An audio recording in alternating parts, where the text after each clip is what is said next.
알기 쉬운 인간 행동과 사회 환경. 천천히 강의에 집중해 주세요. 13. 교육과 환경. 1. 지능학습과 같은 교육 환경의 요소에 대해 이해한다. 2. 다양한 수업의 형태를 설명한다. 3. 동기와 동기유발의 방법을 이해한다. 1. 학습의 구성 요소. 1. 학습의 개념. 학습은 새로운 지식을 습득하고 익히는 과정이다. 그래서 학습과 관련되어 연상되는 것은 어려운 학습 과제를 익히기 위하여 노력했던 것들이다. 공부한다 혹은 배운다와 관련하여 떠오르는 학습에 대한 개념은 수학 문제를 푸는 것이나 외국어를 습득하는 일일 것이다. 하지만 새로운 사실을 습득하는 것은 항상 어려운 과제를 포함하는 것만은 아니다. 어린아이를 생각해보자. 그들에게 세상은 온통 배워야 할 것들로 가득 차 있다. 뜨거운 불에 가까이 가면 위험하고 거짓말을 하면 혼나고 공부를 잘하면 칭찬을 받는다. 따라서 학습이란 고등적인 지적 능력을 요하는 과제를 습득하는 것뿐만 아니라 이보다 훨씬 수준이 낮은 학습 과정의 습득도 포함하고 있다. 예컨대 학습 심리학자들은 음식을 보면 먹기도 전에 침이 고이는 과정이나 지렛대를 누르면 먹이가 나오는 상자에서 지렛대 누르기를 습득하는 과정과 같은 단순하고 수준이 낮은 학습에 관심을 갖는다. 학습 심리학자들이 이와 같이 단순한 행동에 관심을 갖는 이유는 통제하기가 쉽고 또한 그 행동을 이해하기가 쉬우며 아울러 설명하기도 용이하기 때문이다. 행동의 법칙을 이해하는 데 있어서 복잡한 행동과 단순한 행동의 바탕에 깔려있는 기저 원리가 같다면 굳이 복잡한 행동을 연구할 필요가 없는 것이다. 행동의 측면에서 본다면 새로운 지식을 습득하는 과정은 행동의 변화이다. 따라서 학습이란 경험에서 결과하며 질병, 피로, 약물 등에 의한 일시적인 신체적 상태에 귀인시킬 수 없는 행동 또는 행동잠 재력의 비교적 영속적인 변화라고 정의할 수 있다. 이러한 정의에서 알 수 있는 것처럼 우선 학습은 경험의 결과여야 한다. 따라서 자연스런 생물학적 성숙에 의한 변화는 학습으로 볼 수 없다. 학습은 자신이 직접 경험한 것의 결과일 수도 있고 해. 불에 댄 경험 후 불을 무서워하게 됨, 남에게 일어난 일을 관찰함으로써 일어날 수도 있으며 또한 자신의 생각으로부터 나올 수도 있다. 둘째, 학습은 비교적 영속적인 변화여야 한다. 즉, 신체적 피로나 약물 등에 의한 일시적 행동의 변화는 학습으로 볼 수 없다는 것이다. 한편 학습은 수행과 항상 일치하는 것은 아니다. 수행이란 우리가 관찰할 수 있는 행동적 결과인 반면 학습은 경험의 결과로 생기는 행동상의 변화뿐만 아니라 내적 변화 정신 과정의 잠재력에 있어서의 변화를 포함하는 보다 포괄적인 개념이다. 따라서 학습의 결과가 수행에 반영될 수도 있고 안 될 수도 있는 것이다. 예컨대 필요한 지식이나 기술을 습득한 학생들이 긴장, 불안, 피로 등으로 인해 자신들의 학습된 능력을 충분히 발휘하지 못하는 경우도 있을 수 있는 것이다. 학습은 어떻게 이루어질까? 학습 원리에 대한 설명은 크게 연합학습, 인지학습, 관찰학습 등으로 나누어 살펴볼 수 있다. 학습에 대한 행동주의 접근이라 할 수 있는 연합학습 이론은 고전적 조건 형성과 조작적 조건 형성으로 크게 구분된다. 고전적 조건 형성은 자극과 자극 두 개의 자극 간의 연합을 학습하는 것이며 조작적 조건 형성은 어떤 행동과 그 행동의 결과와의 연합을 학습하는 것이다. 시간과 공간에서 연결된 사건들 사이에 학습된 관계성을 연합이라고 부른다. 이처럼 연합을 학습한다는 뜻에서 조건형성이라는 용어를 사용하며 조건형성이론에서는 조건형성이라는 용어를 학습과 같은 의미로 해석할 수 있다. 한편 인지학습을 주장하는 심리학자들은 학습에서 중요한 것은 단순한 수동적인 조건형성이 아니라 내적 사고 과정이라고 설명한다. 즉 행동이나 반응을 일으키게 하는 사고 과정을 연구해야 한다는 것이다. 또한 인간은 타인의 행동을 보고 따라 함으로써 배우기도 하는데 이를 관찰학습이라고 하며 사회적 동물이라 할 수 있는 인간의 많은 행동을 설명한다. 이와 같이 학습 원리에 대한 다양한 이론적 입장들이 있는데 실제 어느 한 가지 이론도 모든 학습 상황을 다 설명하지는 못한다. 현실적으로 학습 상황은 여러 학습 원리의 복합인 경우가 많으며 또 학습 상황에 따라 좀 더 잘 설명하는 이론이 각각 다르다는 점을 이해할 필요가 있다. 이제 이러한 다양한 이론들을 보다 구체적으로 살펴보기로 한다. 2지능 1지능의 이해와 변천 과정. 1857년 독일의 라이프치히 대학의 분트의 실험실에서 출발한 심리학은 많은 학문들 가운데 가장 변화의 속도가 빠른 학문이었다. 그만큼 인간은 마음에 대한 호기심이 많았으며 인지적인 능력의 근거와 발달 과정에 대한 연구가 많았다. 성공적인 인생에 대한 관심은 지능이라는 요소로 확신하며 지능에 대한 연구가 활발하였다. 지능이란 고등사고력, 추리능력, 적응능력, 잠재능력, 종합능력이라는 학습에서의 능력적인 요소로 정의한다. 스피어먼은 요인 분석이라는 측정학적 관점에서 인간의 정신 기능을 규정하려고 시도한 최초의 인물일 뿐만 아니라 지능의 일반 요인론을 제안한 것으로 더욱 유명하다. 즉, 지능을 일반 요인과 특수 요인으로 구분하였다. 흔히 머리가 좋다 또는 나쁘다고 할 경우 이것은 여기서 말하는 일반 지능이 높다 또는 낮다는 것을 의미한다고 할 수 있다. 그러나 일반 지능이 보통임에도 불구하고 계산 능력에 있어서 천재적이라고 한다면 이것은 특수 요인에 의한 결과라고 해석할 수 있다. 지능이 여러 가지 요인으로 구성되었다고 주장하는 사람들은 지능이 단일의 일반 요인으로 구성되어 있다는 이론을 부정하고 지능이 개별적인 다요인으로 성립된 것이라고 본다. 스피어먼의 일반 정신 능력에 동의하면서도 그보다는 다양한 정신 능력들 간의 차이에 좀 더 관심을 가졌던 서스톤은 다요인 분석 방법을 적용하여 7개의 집단 요인이 존재함을 확인하고 이것을 인간 능력 밑에 내재하는 기본 정신 능력이라고 지칭하였다. 7개의 기본 정신 능력은 공간 능력 S, 기억 M, 지각 속도 P, 단어 유창성 W, 수리 능력 N, 추리와 언어적 의미 B이다. 서스톤은 이러한 능력들의 각각은 서로 고유한 특성을 갖는 독립적인 본질을 갖고 있다고 가정하면서 이러한 기본적 정신 능력은 우리들의 지적 활동에서 발견될 수 있는 정신적 요인이고 이것이 일반적으로 말하는 지능이라고 보았다. 서스톤의 기본 정신 능력 검사의 각 요인에서 변별적 차이가 있다는 사실은 각 개인이 지닌 적성 혹은 실행 능력의 차이가 있다는 증거로서 개인마다 능력의 정도가 다르고 적성의 강약이 다르기 때문에 각 사람은 적성의 정도에 따라 적재적소에서 자기의 가치를 발휘할 수 있다는 생각이 지배적이다. 이는 곧 기본 정신 능력 검사가 지능에 관한 우리의 사고를 평등주의적인 관점으로 전환시키는데 크게 기여하였음을 의미한다. 그러나 각 요인들이 고유한 독립적 특성을 가졌다는 가정하에 각각 하나의 검사를 만들어 실시하고 상관계수를 산출한 결과 요인들 간의 상관이 높아 기본 정신 능력 요인을 독립적인 특성으로 보기에는 한계가 있다. 지능의 요인수와 관련해서 가장 많은 요인수를 주장하는 것이 길포드의 지능이론이다. 길포드는 스피어먼과 서스톤의 지능이론이 모두 그 설명의 한계점을 갖고 있어 불완전하다고 주장하면서 또 다른 지능이론을 제시하였다. 그는 처음에는 지능이 120개의 요인들로 구성된다고 제안했었지만 좀 더 최근에는 지능의 구조 모형에서 내용 차원으로 설정했던 도형, 상징, 언어, 행동의 4가지 내용 요소 가운데 도형 요소를 시각적 내용과 청각적 내용으로 수정함으로써 총 150개의 지능 요소를 제시하였다. 이인지론적 접근 지능의 요인을 인지론적 접근으로 시도한 학자들의 연구가 있는데 인지요소 접근은 스턴버그의 연구가 대표적이라고 할 수 있다. 그는 인간의 지능에는 조직화된 반응을 하기 위한 일련의 정신과정으로서의 인지요소들이 내재하고 있다고 가정하며 이러한 인지요소는 상황과 경험과의 삼위일체를 통해서 대부분의 단일한 지능이론이 지능에 관한 질문에 답해온 것보다 훨씬 더 광범위한 질문에 답할 수 있다고 주장하고 있다. 스턴버그는 지능을 단일 차원에서 이해하기보다는 위계적 구조 속에서 이해하려 한다. 즉 맥락 하위 이론, 경험 하위 이론, 요소 하위 이론의 3정 이론을 통해서 인간의 지능을 사회문화적 상황, 새로운 종류의 과제 및 장면의 도구를 다루는 능력, 정보 처리를 자동화하는 능력, 그리고 지적 행동의 기저에 있는 정신구조와 기제를 명시함으로써 인간 지능에 대한 이해를 추구하고 있어 보다 포괄적이라 할 수 있다. 지능을 인지 발달적 견해에서 보는 입장은 피아제가 대표적이라 할 수 있다. 그는 지적 행위와 비지적 행위를 엄밀히 구분하는 것을 거부하고 환경에 적응하는 능력으로서의 지능은 동화와 조절을 통해서 개체의 행동이 더욱 지적으로 된다고 하는 연속선을 선호하였다. 피아제의 아동의 지적 발달에 대한 기본적 관점을 요약하면 다음과 같다.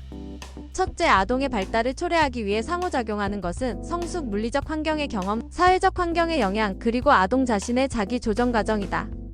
둘째, 지적 발달은 단계로 나타나고 다음 단계가 전 단계의 성취 내용을 통합하고 확장하는 불변의 계열을 따른다. 셋째, 지적 발달에는 개인차에 관계없이 모든 인간이 따라야 하는 하나의 경로가 있다고 주장하였다.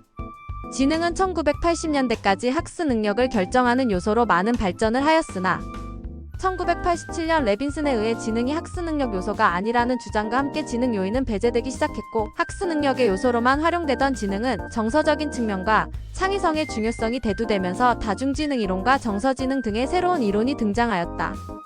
3. 다중지능 이론. 하워드 가드너는 스피어먼과 이후의 심리 측정가들이 중심이 된 고전적 관점의 정면으로 도전하였다.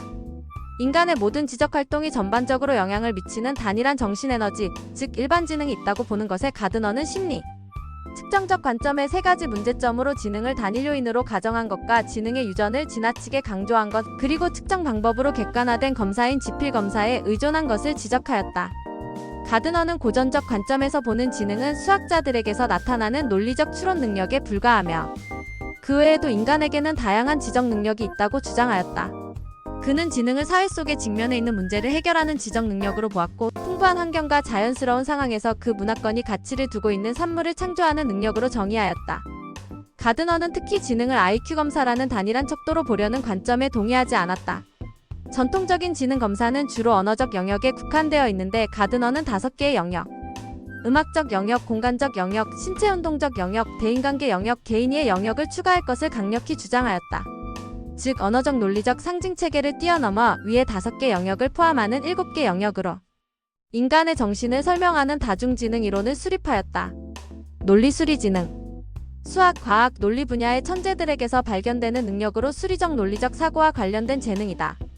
언어지능 문학가나 언론인에게서 나타나는 재능으로 기존의 지능 검사의 언어 요인에 해당된다. 어휘의 소리, 리듬, 의미, 언어의 서로 다른 기능을 민감하게 파악하는 능력을 말한다. 음악지능 작곡가, 연주가, 성악가, 지휘자 등 음악가에게서 발견되는 음악적 재능을 말한다. 공간지능 건축가, 기술자, 조각가, 미술가에게서 발견되는 재능으로 시각, 공간적 세계를 정확히 지각하고 그 지각한 내용을 머릿속에서 변형, 회전시켜 볼 수 있는 재능이다. 신체 운동지능 운동선수, 무용가, 마술사에게서 나타나는 재능으로 자신의 신체적 동작을 완벽하게 통제하고 물체를 솜씨 있게 다루는 재능이다. 대인관계지능 카운슬러, 판매원, 석가나 간디, 소크라테스와 같은 종교인, 사상가 등에게서 발견되는 능력으로 손다이크가 말한 사회지능과 유사한 것이다. 가정이나 집단 등에서 다른 사람들의 기분, 기질, 동기, 의도를 잘 파악하고 적절히 대하는 능력이다. 개인이해 지능 자신의 감정을 잘 알고 다스리는 사람, 신체적 건강 상태와 행동을 잘 조절하는 사람, 종교인에게서 발견되는 능력으로 자신의 느낌, 장단점, 특기, 희망, 지능, 관심 등을 잘 파악하는 재능을 의미한다.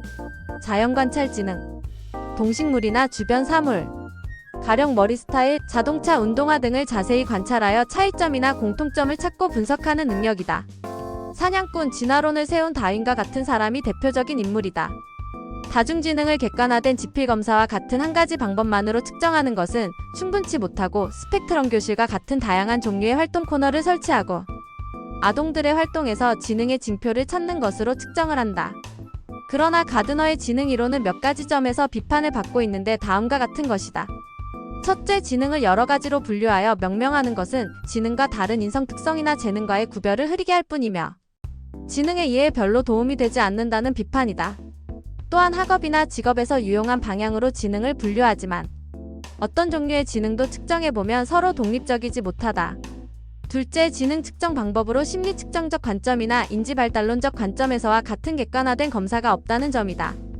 가드너는 다중지능을 그러한 손쉬운 객관화된 검사에 의해 측정하는 것은 불완전하며 자연사태에서의 관찰, 검사, 포트폴리오 사용 등 다양한 방법으로 측정할 것을 주장한다. 셋째, 학교 교육에서 학생들의 다양한 지능을 발견하고 개발하여 활용하기가 쉽지 않다는 점이다. 이 문제는 지능의 측정, 발견과 관련된 문제일 뿐 아니라 교사의 창의성과도 연관된 것으로 계속 탐구해야 할 숙제이다. 4. 정서지능 이론 이론적 배경 골먼은 IQ 검사나 SAT 학업적성 검사와 같은 표준화된 검사로 측정한 인지적 능력에 의존하여 인간의 성공 가능성을 예측하고 교육의 증거로 삼아온 전통에 대해 비판하고 정서지능 개념의 도입을 주장하고 있다. 이로 인해 정서지능을 IQ와 같이 표준화된 지수로 측정할 수 있는지에 대한 심리측정학적 연구나 감성과 지능이라는 다소 모순되어 보이는 두 가지 개념의 합성에 대한 논리적 검토 없이 EQ란 단어가 대중적인 용어로 자리 잡아가고 있다. 지능을 전통적인 IQ 검사가 측정하고 있는 것 이상의 다양한 능력을 포함하고 있는 것으로 광범위하게 정의할 때 포함될 수 있는 중요한 능력의 하나가 바로 자신과 타인을 이해하고 인간관계를 효과적으로 다룰 수 있는 능력으로 정의되는 사회적 지능이다. 사회적 지능은 다른 사람의 내적 상태, 즉 동기, 정서, 사고 등을 파악하고 이를 토대로 사람을 대하는 최선의 방법을 찾는 능력이다. 셀러비와 메이어는 정서지능이란 사회적 지능의 부분 집합이며 가드너가 말한 바 인격지능의 일부라고 보았으며 정서지능을 자신과 타인의 정서에 대한 평가와 표현, 자신과 타인의 정서 조절, 문제 해결에 있어서 정서의 사용이라는 면에서 그때까지 흩어져 있는 연구들을 종합하여 체계화하였다. 이와 같은 셀러비와 메이어의 제언을 정리하여 골먼은 정서지능이 다음과 같은 5가지 요인으로 구성되는 것으로 정리하였다. 그 자기 정서에 대한 이해. 자기 자신에게 일어나는 느낌을 인식하는 능력으로 정서지능의 핵심이다. 자신의 감정을 관찰하는 능력은 자신에 대한 심리적 통찰과 이해에 필수적이다. 이런 능력이 풍부한 사람은 자신의 인생을 보다 적절하게 이끌어가며 개인적 결정의 순간에 어떤 감정을 가져야 할지에 대한 정확한 감각을 가지고 있다. 느 정서의 조절. 자기 지각에 기초하여 자신의 느낌을 적절하게 전환하고 조절하는 능력으로. 이런 능력이 풍부한 사람은 분노, 흥분, 우울, 불안을 쉽게 떨쳐버리고 좌절과 혼돈에서 빨리 벗어날 수 있지만 부족한 사람은 늘 괴로운 느낌에 시달린다. 그 자기 동기화. 자신의 감정을 생의 목적에 적합하도록 정렬시키는 능력이며 이런 능력은 주의 집중, 동기부여, 자기정복, 창조에 필수적이다. 이런 능력이 많은 사람은 혼란스러운 상황에서도 보다 생산적이고 효율적으로 일을 한다. 다른 사람의 감정인식 즉 공감. 다른 사람이 느끼는 기분을 이해하고 그에 상응하는 정서적 경험을 하고 이를 표현하는 능력이 사랑 기술이다. 공감적인 사람은 돌보는 직업, 가르치는 일, 판매, 관리와 같은 일의 능력을 발휘한다. 관계 다루기. 다른 사람의 감정을 보다 바람직한 방향으로 변환하도록 하는 능력이다. 이런 것들은 인기, 지도력, 대인관계 효율성을 뒷받침하는 능력이다. 이런 기술이 잘 발달된 사람들은 다른 사람과 부드럽게 교류하는 사회적 유형이다. 정서지능은 EQ 정서지능 지수 또는 감성지수라고 불릴 만큼 단 하나의 측정치로 나타낼 수 없는 복잡하고 다면적인 개념이다. 골먼도 이 위험성은 인정하고 있다. 다만 스스로의 생활 태도를 점검해보고 자신의 감성 지능 수준을 확인해 볼 수 있는 자기보고식 체크리스트의 개발은 가능하다고 본다. 이런 검사들은 이미 몇 가지 시도되고 있다.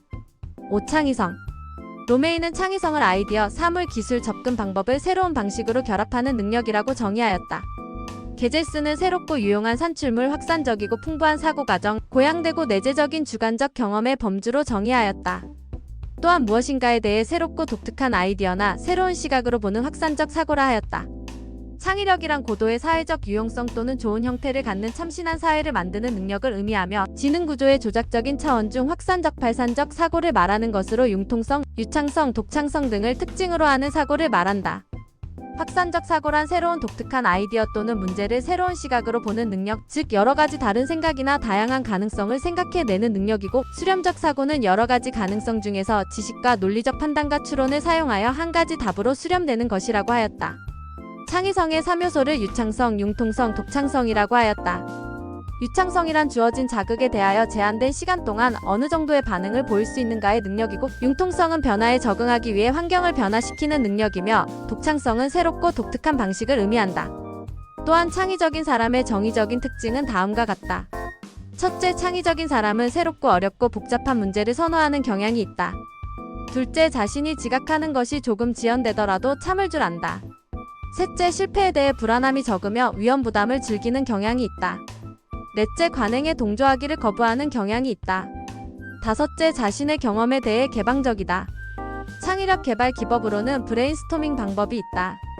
오스본에 의해 주장된 것으로 창의력 개발을 위한 특수 기법으로 회의에서 여러 사람의 지혜와 아이디어를 규합해서 어떤 문제 해결이나 의사결정을 하려는 데서 비롯된 것이다.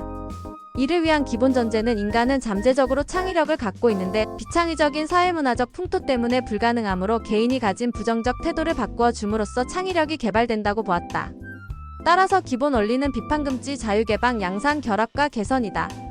21세기의 우리 사회의 문화 발전을 위해서는 각 개인들이 시시각각으로 변화하는 주위 환경에 대하여 예리한 민감성을 가지고 새롭고 독특하게 적응할 수 있는 능력을 갖추는 창의적 노력이 절실히 요구되고 있다. 창의성은 인간의 내면에 잠재된 무한한 가능성을 실현해 나가는 과정에서 필수적인 요소이며, 각 개인은 창의력을 통하여 보다 질 높은 삶을 추구하고 원만하게 성장할 수 있는 것이다. 그러므로 창의적 사고력 교육은 개개인의 생존과 직결될 뿐만 아니라 나아가서는 사회와 국가 발전의 원동력이 되는 창의적 사고력을 교육을 통해 신장시키고자 하는 일은 오늘날의 교육에서 더욱더 강조되어야 할 것이다. 창의적 사고력이란 말은 일반적으로 창조적 사고력과 독창력, 창조적 재능 등을 포함하는 의미를 가지고 있다. 이것은 경험의 재생이 아닌 다른 방법에 의한 문제 해결의 방법과 태도를 말하고, 생산적 사고나 확산적 사고에 의한 새로운 아이디어의 산출이나 새로운 유형의 사고 능력을 말하기도 한다. 즉, 창의적 사고력은 새로운 것을 만들어내는 능력이나 아이디어를 창출하는 사고 관련의 특성 및 문제 해결 능력이라 할 수 있다. 의. 수업과 교수법. 효과적이고 조직적인 교수 활동을 위해서 교사는 체계적인 교수 계획을 세워야 한다. 효과적인 교수 계획의 기초를 확립하기 위하여 교수의 개념과 다양한 교수 이론에 대해 알아보고자 한다. 교수 이론가들은 효율적인 교수 방법을 찾아내고자 끊임없는 노력을 기울여 왔다. 그 결과 여러 교수 모형이 제시되었는데 그 중에서 어떠한 모형은 적용 범위가 넓은 반면에 어떤 것은 특수한 목적을 위해서만 사용되기도 한다. 따라서 특정한 교수 모형이 효과적이라고 하여 그 모형을 모든 교과 내용에 사용해야 한다는 생각은 바람직하지 않다. 우리에게 필요한 것은 교과의 특성과 교수의 목적에 따라 적합한 모형을 응용할 수 있는 융통성이다. 교수는 교사가 의도적으로 하는 일의 일체 활동을 의미하고 수업은 학습이 일어날 수 있도록 학습자의 내외적 조건을 체계적으로 조정하는 과정이라고 할 수 있다. 1원탁 토의. 원탁 토의는 10명 내외의 소규모 인원이 원탁에 둘러앉아 전원이 자유롭게 의견을 교환한다.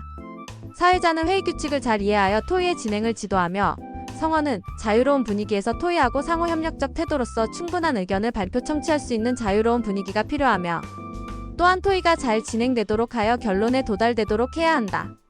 원탁 토의는 충분한 경험을 지닌 사회자와 기록자, 그리고 전문 지식을 가진 청중들 또는 관찰자와 함께 대화하는 비형식적 집단의 성격을 띈다.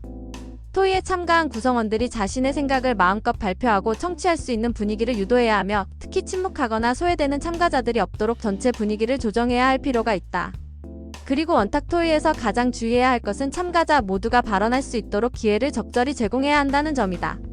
원활한 토의를 위해서는 집단 구성원들 간의 충분한 협조와 개방적인 자세, 그리고 공동체 의식이 형성되어야 하는데 만약 그렇지 못할 경우 토의를 위한 토해 내지는 심각한 언쟁이나 반목의 상태로 약화될 우려가 있다.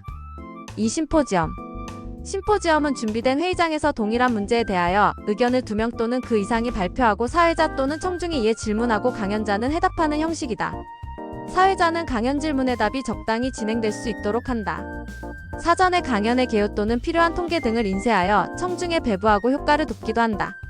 토의 주제에 대해 권위 있는 전문가 몇 명이 각기 다른 의견을 공식 발표한 후 이를 중심으로 의장이나 사회자가 토의를 진행시킨다. 단상 토의에 참가한 전문가와 사회자, 그리고 청중 모두는 특정 주제에 관한 전문적인 지식이나 정보, 경험 등을 지니고 있어야 한다는 점이 특징이다. 따라서 한 주제를 다양한 측면에서 깊이 있게 다룰 수 있다. 3. 대화식 토의.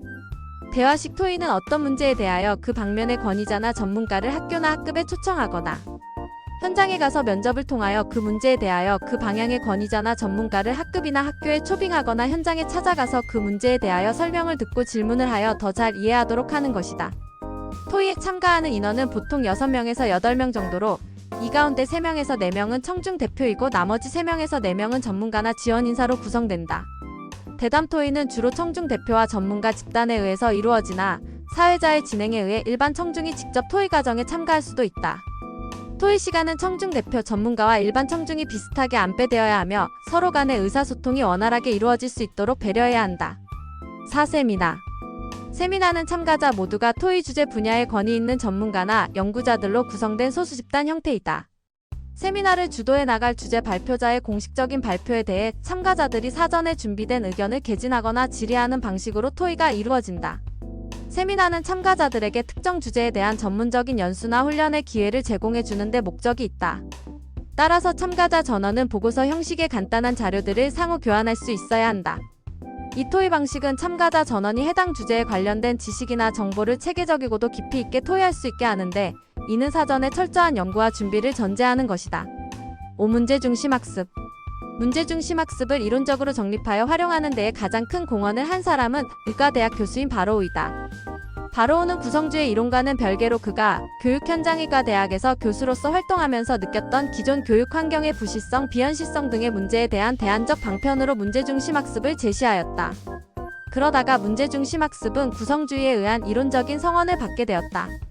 문제 중심 학습의 학습 목표는 학습자로 하여금 어떤 문제나 과제에 대한 해결안을 혹은 자신의 견해나 입장을 전개하여 제시하고 설명해야 하며 나아가 옹호할 수 있어야 한다이다.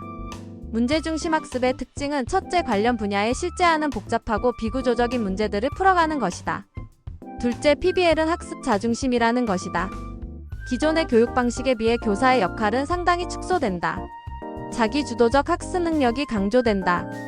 셋째, 구조적 특성으로서 PBL은 협동학습과 자율적 학습 그리고 다시 협동학습의 세 과정으로 이루어져 있다. 구체적으로 문제 사례의 제시, 자기주도적 학습, 소집단 학습, 일반화, 반성의 5가지 단계를 거친다. 문제 중심 학습을 활용하고 있는 사례는 다양하다.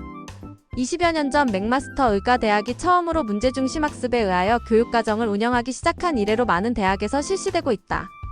이들 대부분이 의과대학으로서 하버드대학, 뉴멕시코대학, 하와이대학, 캐나다의 셔브룩 대학의 경우 의과대학 교육과정 전체를 PBL 방식으로 전면 개편을 시도하거나 이미 개편하여 실시하고 있으며, 미국 의과대학 협회의 발표에 따르면 현재 미국 전역의 90개 이상의 대학들이 PBL 방식을 도입하고 있다고 한다. 그 외에도 오하이오 대학의 MBA 프로그램, 영국의 임페리얼 공과대학의 기계공학과 등에서 널리 활용되고 있다. 6. 컴퓨터를 이용한 수업. 1. 컴퓨터 보조 수업. 컴퓨터를 이용한 수업은 보통 컴퓨터 보조 수업이라고 부르며, 그 유형에는 개별 교수형, 반복 연습형, 게임형, 모의 실험형, 발견 학습형, 문제 해결형, 자료 제시형 등이 있다. 2. 컴퓨터 관리 수업. 사무 처리에 관한 컴퓨터의 활용 이외에도 컴퓨터 관리 수업이 있는데, 이는 컴퓨터를 통해 개별 학습자의 학습 내용, 진도, 성취도 등 학습에 관한 정보를 저장하고 평가하면서 개별적인 지침을 주어 학습을 관리하고 도움을 주는 시스템을 말한다. 따라서 CMI의 기본적인 기능은 개발 학습자에 대한 각종 데이터의 저장과 관리, 이러한 데이터를 바탕으로 한 개별 학습자를 위한 학습 내용 및 자료의 선정, 평가 등 3가지이다. 또한 컴퓨터를 이용한 학습의 단점은 다음과 같다. 수업 목적에 맞는 좋은 소프트웨어를 구하는 것이 쉽지 않다. 컴퓨터와 주변 기기를 구입하는 데 비용이 많이 든다. 인터넷을 이용한 수업을 할 때 음란물이나 폭력물 등의 비교육적인 내용의 프로그램으로부터 아동을 보호할 방법이 아직은 없다. 프로그램의 제작 과정과 품질을 관리할 수 있는 재고적 장치가 없기 때문에 비효율적이고 비효과적인 프로그램을 접할 수 있는 문제가 있다. 많은 프로그램들은 자칫 답만을 외우거나 기계적으로 답을 찾는 연습을 시키는 것들이 있을 수 있으며, 이들을 교사가 적절히 선정하지 않거나 잘 활용하지 않으면 아동들의 창의성 개발이나 문제 해결력을 키우는 데 방해가 될 수도 있다. 3. 동기 이론. 1동기의 예. 1동기의 정의. 동기란 일반적으로 개인으로 하여금 어떤 목표를 추구하도록 행동을 이끌어가게 하는 내적 추동 상태라고 한다. 다시 말해 어떤 목표를 향해서 행동을 시작하게 하는 내적 과정이다. 즉, 개체가 어떤 일정한 형식의 행동을 하려는 태세이다. 개체로 하여금 주어진 일을 하게 하며 적당한 활동을 통해 그것을 끝마치게 하는 개체의 조건이라 하였다. 또한 개체 내에서 어떤 목표를 향해 행동을 방향짓는 것이라 하였다. 지금까지의 설명을 요약하여 보면 행동을 활성화시키고 방향짓는 그 무엇이라 할 수 있다.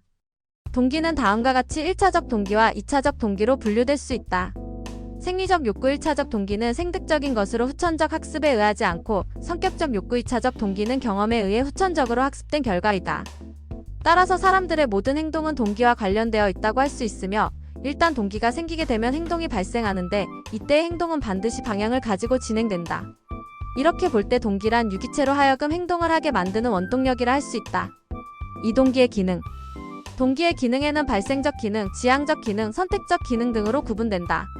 첫째, 발생적 기능이란 행동을 촉발시키는 시발적 기능이라고 볼 수 있다. 1차적 동기가 발생하여 행동을 유인하고, 2차적 동기인 칭찬이나 힐책에 따라 행동이 발생된다. 어떠한 동기가 발생하면 목표 달성 시까지 긴장 상태가 계속되며, 그 목표에 도달하게 되었을 때에야 긴장은 해소된다. 둘째, 지향적 기능이란 행동의 방향을 결정하는 기능으로서 학습의 목표를 지향해서 학습 태도를 가지게 한다. 사람들이 선택한 반응이 동기의 긴장을 해소시켜 자신에게 만족감을 줄 때는 그에 따라 일정한 방향을 향하여 행동하게 된다. 셋째, 선택적 기능이란 인간의 행동은 가치 지향적이고 선택적이기 때문에 인간의 행동은 동기에 의하여 어떻게 반응하면 효과적인가 하는 것을 고려하여 선택적으로 행동하게 된다.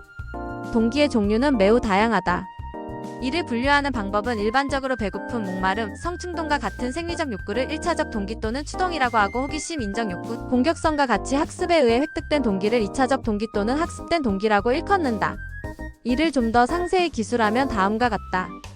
추동은 대부분의 경우 인간의 생물적인 요구에 한정되어 사용되므로 기, 갈, 성, 공복 등과 직결되어 일어나는 것으로 보아야 할 것이다. 즉, 생물체가 생명을 유지하기 위하여 필요한 유기적인 요구이다. 요구는 이는 유기체에게 안정을 가져오게 하기 위하여 필요한 어떤 조건이다. 만일 필요한 조건이 내외적 상황에 의하여 결핍되었을 때 유기체에게 불안이 조성된다. 요구는 어떤 종류의 행동을 일으키게 하는데 작용하고 또 어떤 행동으로 유기체를 몰아넣는 조건이라고 할 수 있다. 달리 보면 유기체에 있어서 요구 조건이란 어떤 생물학적인 상태나 조건에서 만족되지 못한 상태, 즉 어떤 조건의 결핍 상태라고 할 수 있다.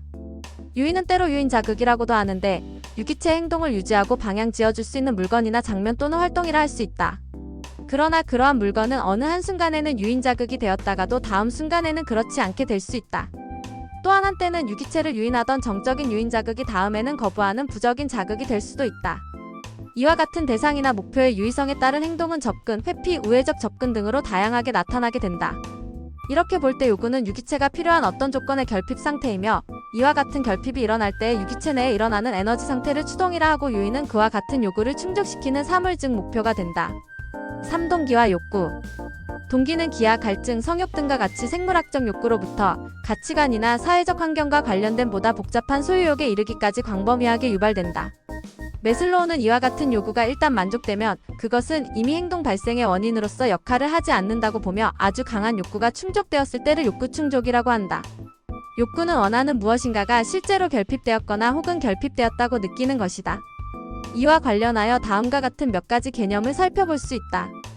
욕구 만족의 저지. 욕구 만족은 저지되는 일이 있다.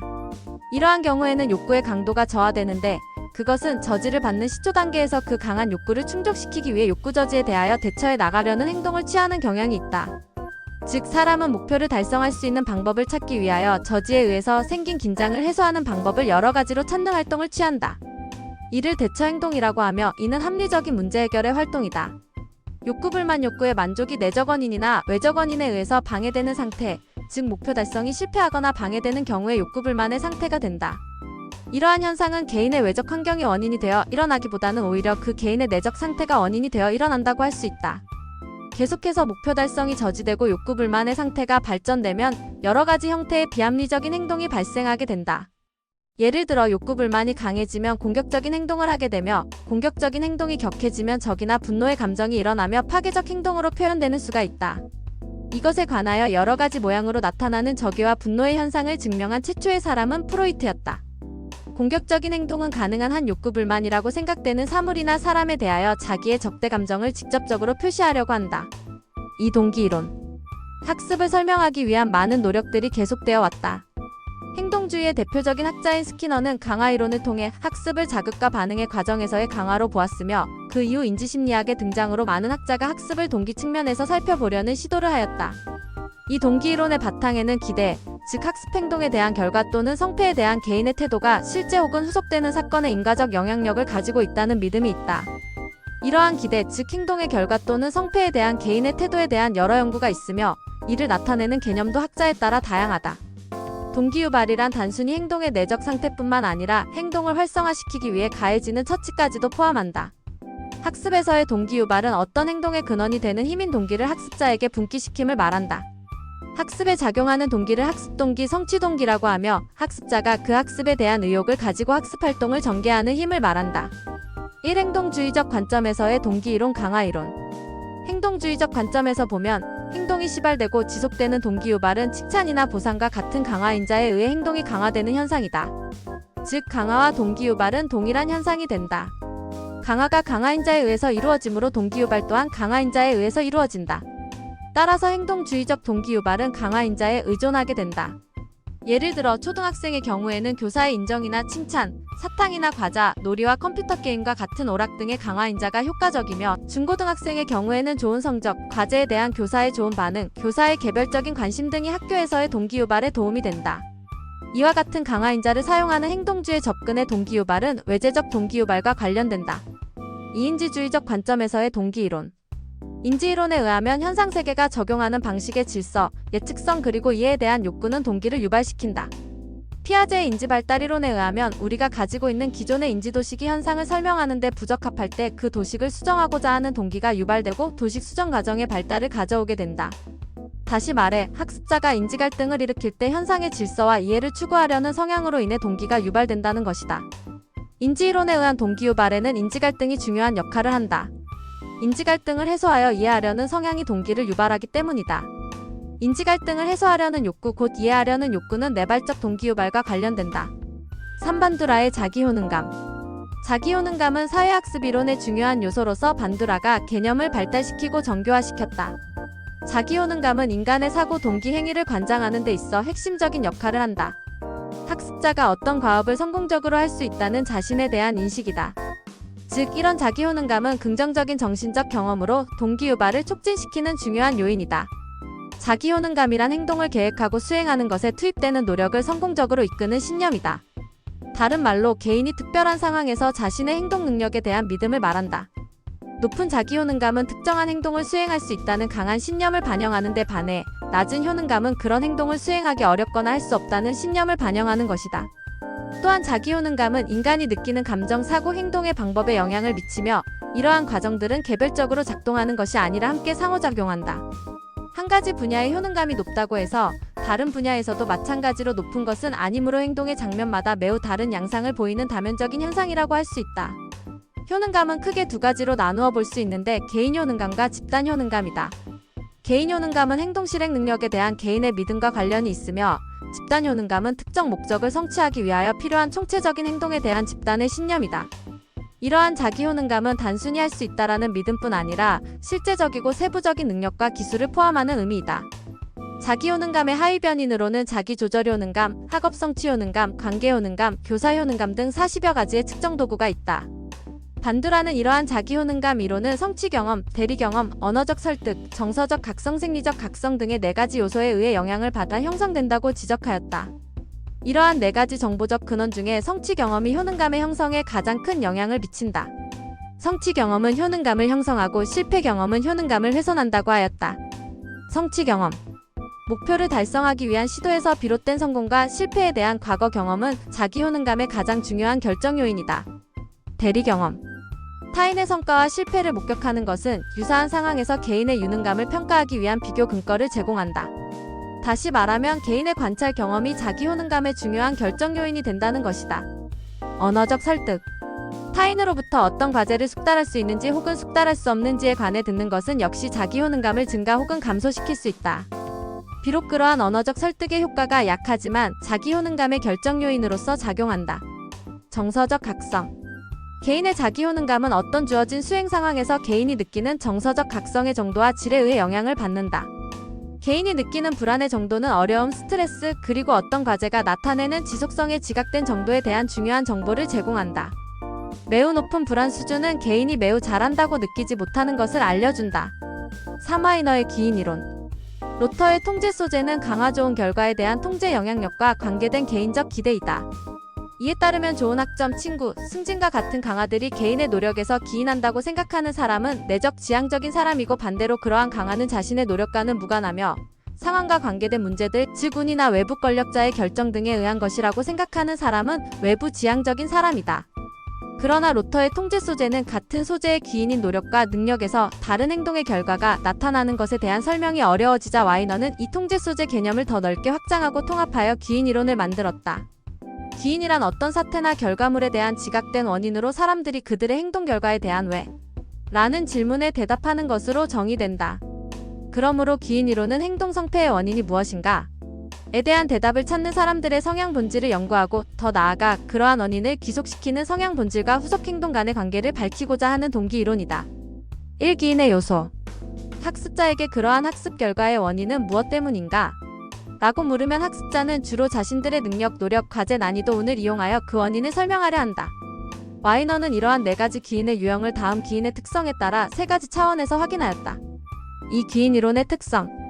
와이너가 확인한 기인의 특성은 원인 소재, 안정성, 통제성이다. 첫째, 원인의 소재란 행동의 결과, 즉 성공과 실패의 원인을 자신의 내부의 것인지 아니면 외부의 것인지로 지각하는 특성이다. 이것은 가장 일반적으로 적용되는 기준으로서 이에 따르면 능력, 노력, 기분 등은 내적 소재의 특성을 가지고 있으며 과제의 난이도, 운, 타인의 도움 등은 외적 소재 특성의 기인이다. 둘째, 안정성이란 행동의 결과에 대한 원인은 시간의 경과나 상황의 변화 등에도 비교적 항상성을 유지하는 안정적인 것인지 아니면 변화하는 불안정한 것인지 지각하는 특성으로 이에 따르면 능력이나 과제 난이도는 안정적인 특성의 기인이고 노력, 운 등은 불안정한 특성을 가진 기인이다. 셋째, 통제성이란 원인이 자신에 의해 통제 가능 여부에 대한 특성이다. 그래서 노력은 통제 가능한 특성의 기인이고 능력, 과제, 난이도, 운은 통제 불가능한 특성의 기인으로 기결된다. 와이너는 학습자가 자신의 행동의 결과를 어떤 유형의 기인에 귀속시키느냐에 따라 경험하게 되는 정서가 달라지고 앞으로의 성취 행동에 대한 기대, 즉 성취 기대 또한 달라진다고 하였다. 즉 능력이나 노력과 같은 내적 기인을 가지는 학습자는 성공에 대해 자존심과 자긍심을 느끼고 실패에 대해서는 수치심을 경험하게 된다. 또한 노력과 같은 통제 가능한 요인으로 자신의 성공을 기인하는 학습자는 자긍심을 가지게 되고 미래에 대한 성취 기대도 높아져 후속 학습의 노력은 더 기울이게 된다. 그리고 비록 실패를 하여 죄책감을 경험하더라도 여전히 노력하려는 마음을 유지한다는 점에서 긍정적인 경험으로 생각될 수 있다. 이와는 반대로 능력이나 운 또는 과제 난이도와 같은 통제 불가능 요인으로 기인하는 학습자는 성공을 하더라도 감사함과 다행스러움 정도만을 느끼며 실패하였을 때는 학습에 대한 무력감을 가지게 되어 성공을 위한 노력을 하지 않으며 결국은 학습에 대한 동기를 잃게 된다. 그리고 비록 성공을 하더라도 그것을 자신의 능력에 기인하는 학습자는 더 노력을 하려는 동기화가 되지 않기 때문에 자신의 능력보다 낮은 수준의 성취를 하게 된다. 4. 맥클레랜드의 성취 동기. 성취 동기란 도전적이고 어려운 과제를 성취함으로써 만족을 얻으려고 하는 의욕 또는 성취하려고 하는 동기라고 정의할 수 있다. 일반적으로 어떤 일을 성공적으로 완수하거나 성공할 것이라는 느낌이 생기게 되면 성취의 동기를 충족하려고 노력하게 되거나 가치와 목표 추구 활동을 계속하게 된다. 성취 동기는 머레이에 의해 소개된 인간 동기 체계 중의 한 요인으로 맥클레랜드와 연구진에 의해 널리 보급되었다. 성취하고자 하는 동기로서의 성취 동기가 높은 사람들은 다음과 같은 행동 특성을 보인다. 과업 지향성이 있으므로 자기 능력에 비해서 다소 어렵고 도전적인 가치가 있는 과업에 관심을 갖는 한편 성취 결과에 대한 보상보다 성취 과정이나 성취 능력을 과시하는 데 흥미를 갖는다. 적절한 모험성이 있으므로 능력과 기능의 한계 내에서 적절한 곤란과 모험심이 있는 과업을 선택하며 흥미를 갖는다. 자신감이 있으므로 성취 가능성의 한도 내에서 자신의 능력을 검토해서 자신을 갖는 실천가이다.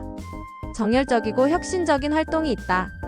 따라서 자신의 능력 한도 내에서 어떤 과업에 대해서도 열중하며 새롭고 도전적인 과제에 흥미를 갖는다. 그리고 항상 새로운 문제나 도전적인 가치가 있는 일을 찾는다. 자기 책임감이 강함으로 자신이 성취한 성공과 실패를 타인에게 전가시키지 않는 한편 자유와 책임이 허용되지 않는 일에는 흥미를 느끼지 않는다. 결과에 대한 지식을 추구함으로 결과에 대한 지식 그 자체를 목표로 삼지 않고 성취 활동을 평가하는 수단으로 생각한다. 미래지향적이므로 미래의 성취가 없가 이에 대한 만족을 기대하면서 현재의 고통이나 갈등과 계속 싸워나간다. 5동기 유발 방안. 1. 학습자의 학습 동기 유발. 스스로 자신의 미래를 그려보게 하기. 학습에 대한 흥미를 느끼도록 하기 위해서는 스스로 자신의 미래를 그려보는 일이 우선되어야 한다. 미래의 자신에 대한 꿈을 키우다 보면 구체적인 목표가 생기고 목표를 위해 어떻게 준비를 해야겠다는 생각은 자연스럽게 학습 동기를 심어줄 수 있다. 아이의 수준 파악. 아이가 가장 좋아하거나 싫어하는 과목은 무엇인지, 그 이유는 무엇인지, 노력해도 잘 안 되는 과목은 무엇인지 살펴보고 대화를 통해 해결책을 찾는 일이 바람직하다. 성취감을 맛보기. 아이가 성취감을 맛보려면 적절한 학습 목표와 분량이 어느 정도인지 파악을 한 뒤 조금씩 늘려나가도록 지도해야 한다. 그러면 아이들의 자신감과 도전 정신도 함께 자라나게 된다. 이 학습 동기의 증진. 성공적인 경험을 많이 하도록 하기. 아이로 하여금 성공적인 경험을 갖도록 하는 것은 이전에 성공했던 일에 대해서 더 많은 관심을 갖고 잘할 수 있도록 한다. 스스로 자기 통제 경험을 하도록 도움. 학습과 관련된 자신의 상황, 감정, 성공 경험 등이 외부 요인에 의해 통제되는 것이 아니라 스스로 상황을 통제할 수 있다고 느낄 때 자존심이 높아지고 학습에 대해 계속적인 통제력을 가지려고 노력하게 된다. 정서적인 적응을 도움. 불안, 우울, 혼란감과 같은 정서적인 상태는 학습에 영향을 미치게 된다. 학습 동기를 높이려면 이러한 부정적인 정서를 아이가 이겨내고 적응할 수 있도록 돕는 것이 중요하다. 신체적인 건강 관리를 도움. 학습과 관련된 효율적인 정보 처리가 일어나려면 아이가 정서적으로 안정되어 있을 뿐 아니라 신체적으로도 건강해야 한다. 부정적인 환경에 대처하도록 도움.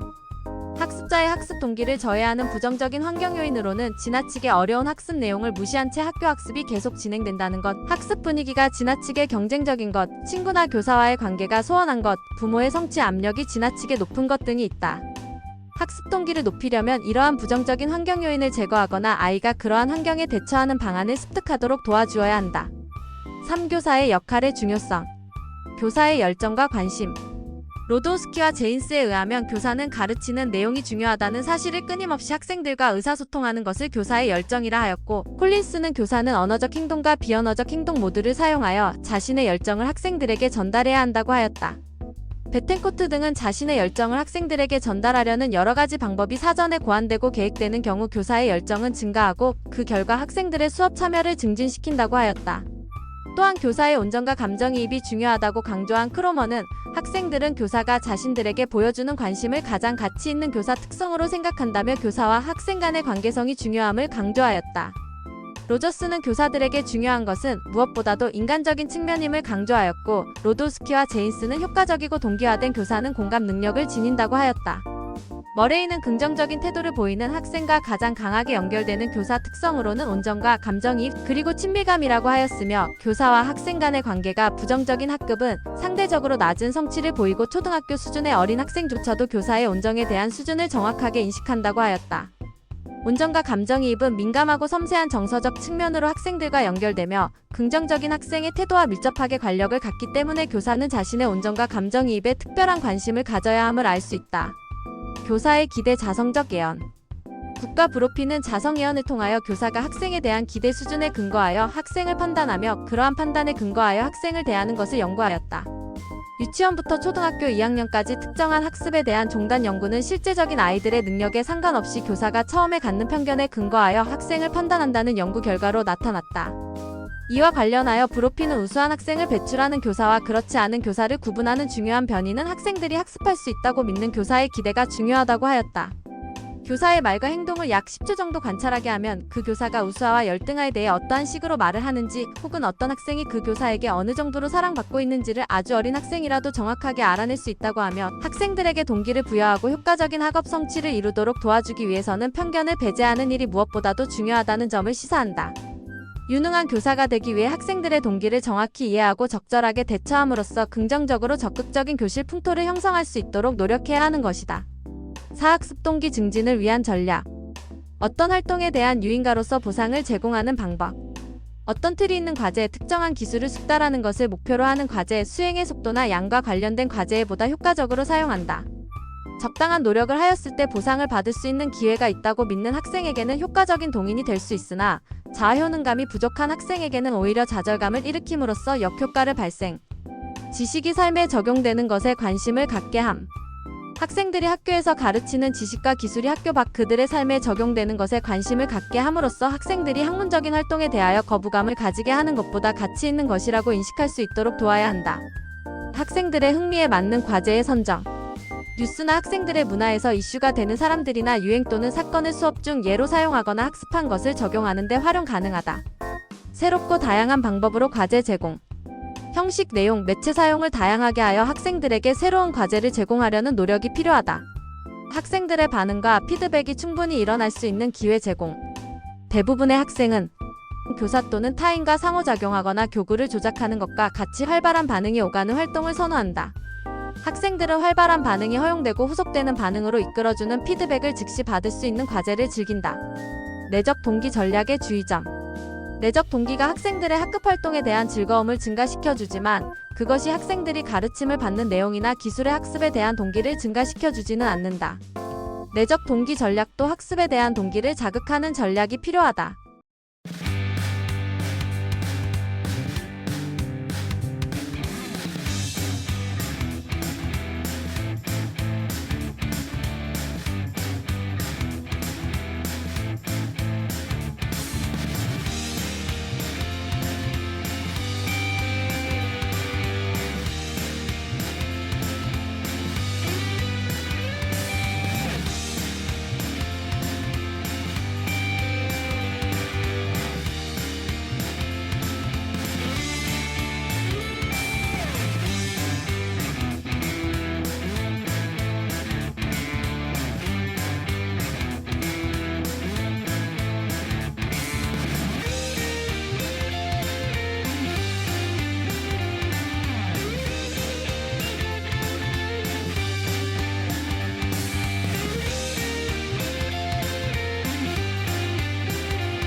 감사합니다.